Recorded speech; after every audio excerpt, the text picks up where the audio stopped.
भारत गौरव आचार्य श्री पुलक सागर जी गुरुदेव के प्रवचन और लेटेस्ट धार्मिक भजन व कार्यक्रम निशुल्क देखने व सुनने के लिए हमारे YouTube चैनल जीन शरणम मीडिया को आज ही सब्सक्राइब करें और सबसे पहले देखने के लिए बेल आइकन पर क्लिक जरूर करें। जीवन की गाड़ी में से यदि एक भी पहिया निकल जाए, बचपन जवानी बुढ़ापा निकल जाए। सोचो, माँ हमेशा सच बोलती है, लेकिन कभी कभी ऐसा लगता है कि माँ झूठ भी बोलती है। माँ बहुत झूठ बोलती है।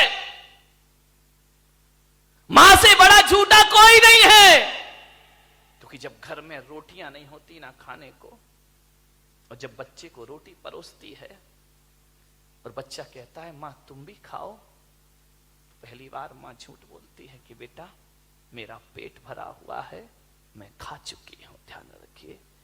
या तो वो कहती है मैं खा चुकी हूं, या वो कहती है आज अष्टमी चतुर्दशी है, मेरा उपवास है बेटे, तू भोजन कर ले।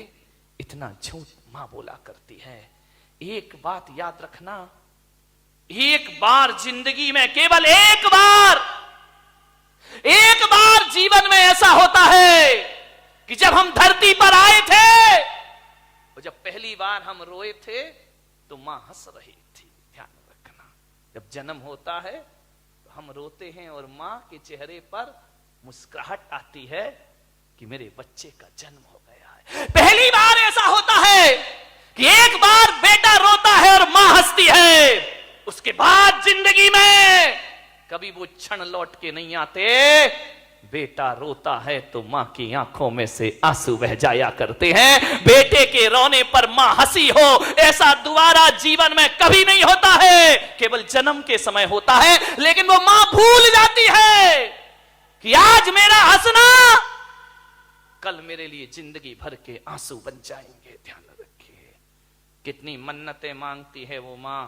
जब औलाद नहीं होती, जाती है दर दर, माथा टेकती है, दरगाहों में जाती है, मंदिरों में जाती है, संतों के दर पे जाती है कि हमें औलाद नहीं हो रही है। कितनी मन्नत से बच्चे को जन्म देती है, कितनी मेहनत से बच्चे को जन्म देती है, कितने अरमानों से बच्चों को जन्म देती है एक मां। दुख तो तब होता है जब बुढ़ापे में उसका बेटा उसकी उपेक्षाएं किया करता है। ध्यान रखिए मान्यवर, एक बूढ़ा था। बुढ़ापा दो तरह से आता है। एक तो बुढ़ापा तब आता है उम्र से, उम्र ढलती है, बुढ़ापा आता है। एक बुढ़ापा तब आता है जब उम्र से पहले आदमी बूढ़ा हो जाता है। समय से पहले आदमी बूढ़ा हो जाता है। उम्र से बुढ़ापा आए तो कोई बात नहीं है, समय से पहले बुढ़ापा तब आता है जब अपनी औलाद बुढ़ापे में अपने से मुंह फेर लिया करती है। अपने ही घर में जब परायेपन का बोध होता है, अपने ही घर में जब अनजान हो जाते हैं, अपने ही घर में जब घुसते हुए हमें डर लगने लगता है, अपने ही घर में खांसते हुए जब डर लगने लगता है, अपने ही घर में आवाज करते हुए जब हमें डर लगने लगता है, तो उम्र से पहले बुढ़ापा आ जाता है आदमी को। ध्यान रखिए, आज घरों के यही हाल है। माँ बाप ऐसे जी रहे हैं, डर डर के जीते हैं। अपने घर को अपना घर कहने में उन्हें सोचना पड़ता है। ये हालात इस देश के निर्मित हो रहे हैं। मां बाप उपेक्षित हैं। जननी और जनक जिन्हें हृदय का स्थान देना चाहिए, आज वो डोरमेट बने हुए हैं, पायदान बने हुए हमारे घर के दरवाजों पर। ध्यान रखना, आज बूढ़ा अपने बच्चों के साथ तो रहता है, लेकिन वैसा नहीं रहता जैसे बच्चे बचपन में उसके साथ रहा करते थे। ध्यान रखिए, रहते जरूर हैं घरों में, खुशियां छिन गई हैं, बुढ़ापा अभिशाप हो गया। जब अपने ही बच्चे मुंह मोड़ लेते हैं, एक बात याद रखना, मां बाप को जिंदगी में 2 बार बहुत दुख होता है, बहुत दुख होता है, केवल 2 बार ऐसा दुख होता है, इससे बड़ा दुख मां बाप के जीवन में कभी नहीं आता है। पहला दुख तो तब होता है जब अपनी ही बेटी बड़ी हो जाती है, और बड़ी होकर जब डोली पर उसे विदा करता है ना, तो चट्टान से चट्टान हृदय बाप की आंखों में भी आंसू के झरने फूट पड़ा करते हैं, उसकी भी आंखें भर आती हैं। अपनी बेटी जब ससुराल जाती है, दो डोली में बिठाता है, तो कितना भी कठोर पत्थर का दिल क्यों ना हो, डोली में जब विदा होती है बेटी, तो बाप का हृदय रो पड़ता है। ध्यान रखिए, पहली बार मां बाप को दुख होता है जब बेटी घर छोड़ती है, और उससे भी ज्यादा दुख होता है जब बेटा बुढ़ापे में मुंह मोड़ता है। मां बाप को बहुत दुख हुआ करता है अपनी जिंदगी में, जब स्वार्थीपन का प्रमाण पत्र दिया जाता है, जब मां बाप को लाभ हानि के तराजू पे तौला जाता है, जब मां बाप को बुढ़ापे में ये प्रमाण पत्र मिलता है कि तुम्हारे पास है क्या। आज बेटा कहता है बाप से कि तुमने हमारे लिए क्या किया है। ध्यान रखिए, ये शब्द सुनते हुए बाप का सीना छलनी हो जाता है। मेरे भाई, कह नहीं सकता कुछ, चुपके रो लेता है। चुपके रोने वाले रखना छुपा के दिल के छाले रे। चुपके रोने वाले रखना छुपा के दिल के छाले रे। ये पत्थर का देश है पगले, कोई ना तेरा हो, तेरा दर्द न जाने को। पिंजरे के पंछी रे,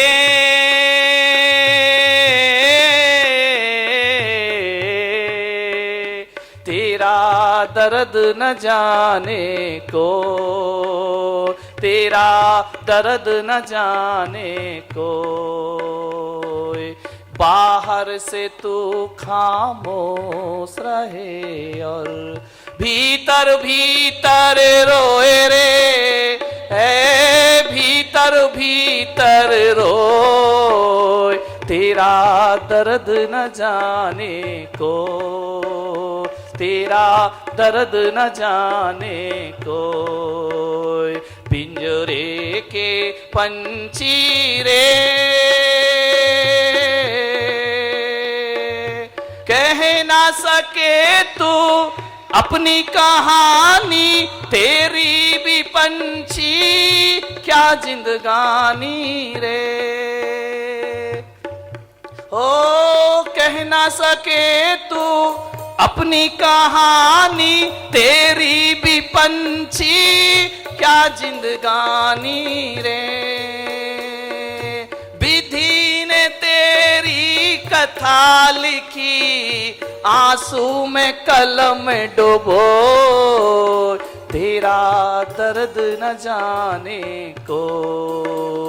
पिंजरे के पंछी रे,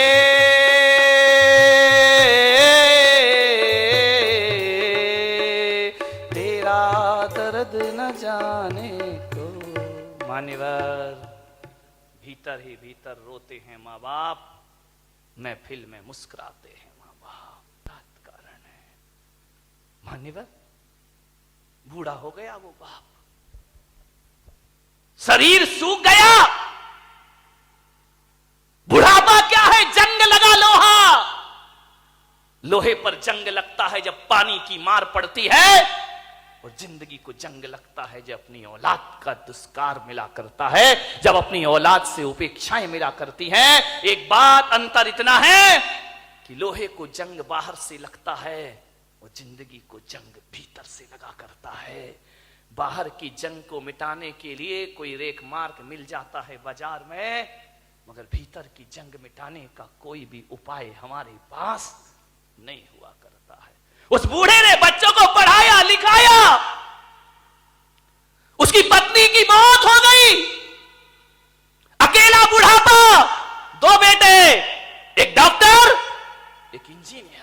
पढ़ा लिखा के बड़ा किया।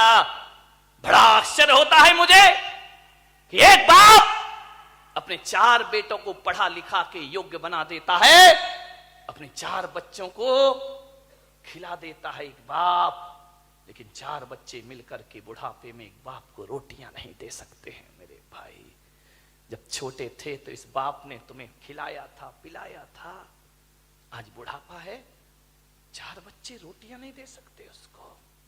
अरे तुमसे अच्छा तो वो बंदर होता है जो नाच नाच कर मदारी का पेट भर दिया करता है। ध्यान रखिए, क्या जिंदगी है हमारी, क्या जीवन है हमारा। अपने ही घर में परायेपन का बोध, ऐसे रहते हैं जैसे पड़ोसी के घर में रह रहे हो। कल तक जहां हुकूमत चलती थी, आज 2 रोटी का भी इंतजार करना पड़ता है। मान्यवर, मां बाप अपने बच्चों की जुबान नहीं दे सकते किसी को। क्या हालात बना दिए हैं कि बुढ़ापे में मां बाप बच्चों के सामने चुपचाप हाथ बांधे खड़े रहते हैं। ध्यान रखिए, उनके पास कुछ नहीं है। उस बूढ़े बाप को बहुएं पसंद नहीं करती थी, फूटी आंख नहीं सुहाता बूढ़ा उनको, बड़ी परेशान हो गई बहुएं।